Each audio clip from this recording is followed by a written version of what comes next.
안녕하세요. 다이나비 경제TV. 자, 2025년 4월 17일 경제방송 리뷰 시간입니다.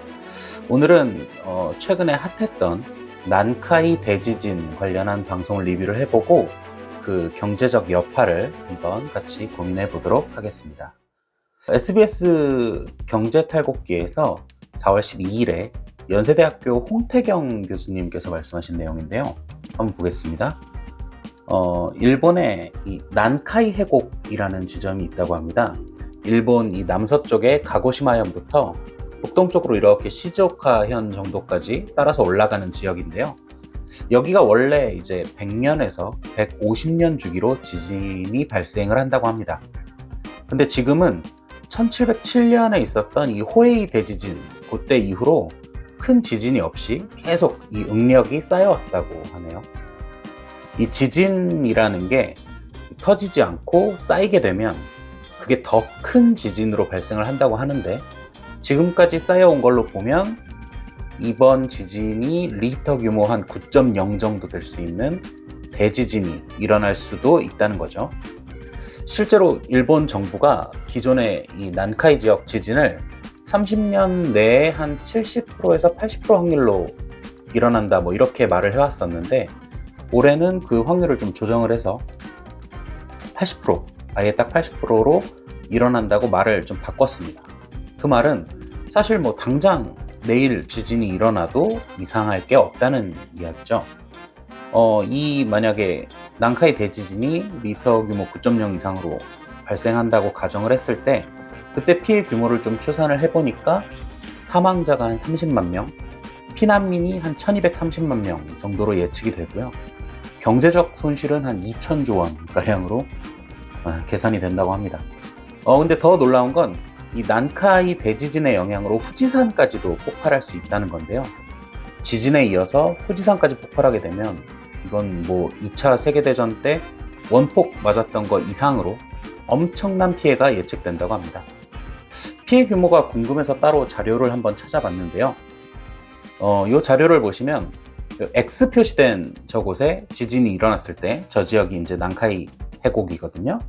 저 부분에 지진이 일어났을 때 일본 각 지역에 일어날 이제 지진 규모를 추산을 해놓은 그림입니다. 가까운 곳은 한 진도 7.0, 먼 곳에서도 한 4.0 정도의 지진이 발생하네요. 그리고 뭐 일본 전역에 진도 한 6.0 정도 되는 지진이 일본 전역에 거의 퍼져 있습니다. 난카이 대지진 영향으로 일본 전체가 흔들릴 수 있다는 건데요. 굉장히 무섭습니다. 거기에 이제 2018년도에 일본 토모카쿠에서 난카이 대지진이 발생했을 경우에 추산한 경제 피해액의 최대치가 있어요. 이걸 보면은 장기적으로 무려 1경 3천조 원이 넘는 피해가 있을 거라고 뭐 그런 보고가 있었다고 합니다. 1경 3천조 원이 넘는 피해면 일본 경제가 거의 뭐 괴멸된다고 봐도 과언이 아닐 텐데요. 일본 토모카쿠가 이런 피해 때문에 일본이 세계 최빈국으로 전락할 수 있다고도 말을 했었네요.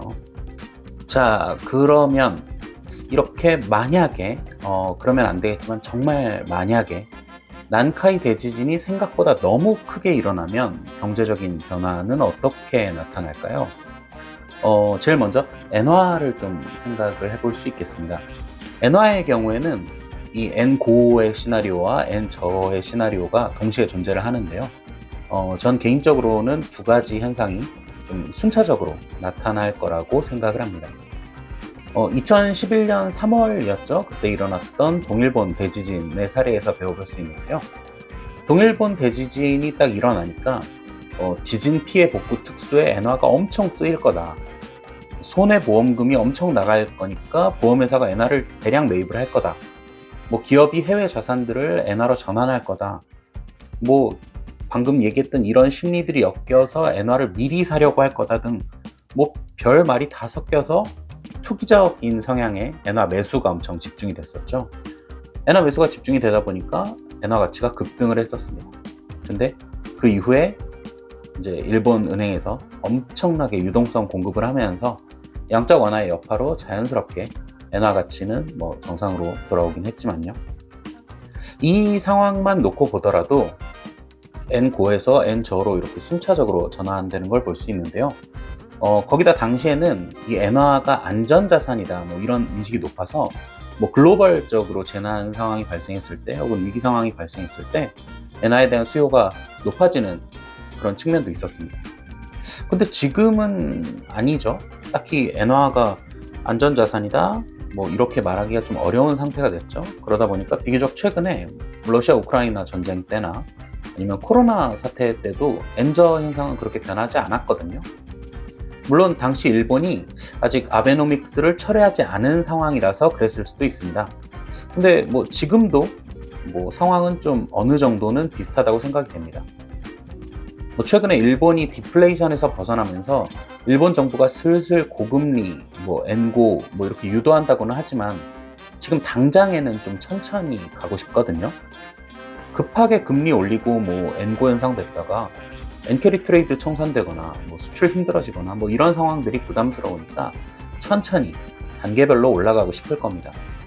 근데 이런 상황에서 만약에 재난이 크게 발생했다면 어떻게 될까요? 엔화의 필요성이 높아지면서 급격하게 엔고 현상이 되겠죠. 이런 걸 막아야 되니까 일본 정부가 아마도 저금리와 함께 다시 양적 완화를 할 거라고 예측이 되거든요. 그래서 개인적인 예상으로는 초기에 엔고 현상이 반짝 일어났다가 급격하게 엔저로 돌아갈 가능성이 있다고 보고 있습니다. 또 만약에 지진 피해가 지금 생각보다 훨씬 더 어마어마하다면, 그래서 일본이 그걸 복구하는데 너무 큰 어려움을 겪는다면 엔화 가치는 당연히 더 폭락할 수밖에 없겠죠.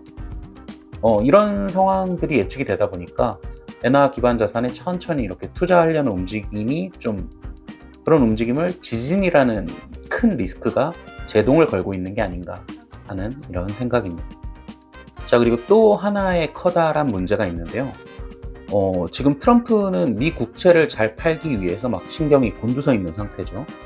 근데 만약에 이런 상황에 근시일 내에 지진이 일어난다면 돈이 필요한 일본은 어떻게 할까요? 일본 금융기관들이 미국채에 투자했던 자금을 회수할 가능성이 있겠죠. 지금 일본은 미국채를 제일 많이 갖고 있는 나라이기도 합니다. 2위가 중국인데요. 중국과도 어마어마한 격차가 나죠. 가뜩이나 미국 채권 시장도 외부 요인 따라서 막 엄청 흔들리는 와중에 미국채를 제일 많이 가진 일본이 그걸 막 팔아넘긴다? 이러면 채권 시장의 일종의 뱅크런 사태와 비슷한 그런 상황이 펼쳐질 수가 있습니다. 근데 이건 뭐 하나의 시나리오일 뿐이니까요. 생각만 이런 식으로 정리를 해놨다가 만약에 대지진이 크게 일어난다면, 그러면 안 되겠지만 만약에 그런다면 상황을 보고 판단을 계속 수정해 나갈 필요가 있겠습니다. 자, 다이나믹 경제TV 2025년 4월 17일, 오늘은 대지진을 주제로 한 SBS 방송을 리뷰를 하고 또 생각을 좀 발전시켜 봤습니다. 오늘 소개드린 난카이 대지진 관련 방송은 풀버전으로 꼭 한번 시청해 보시길 바라겠고요. 도움이 되셨길 바라면서 이만 마치겠습니다. 감사합니다.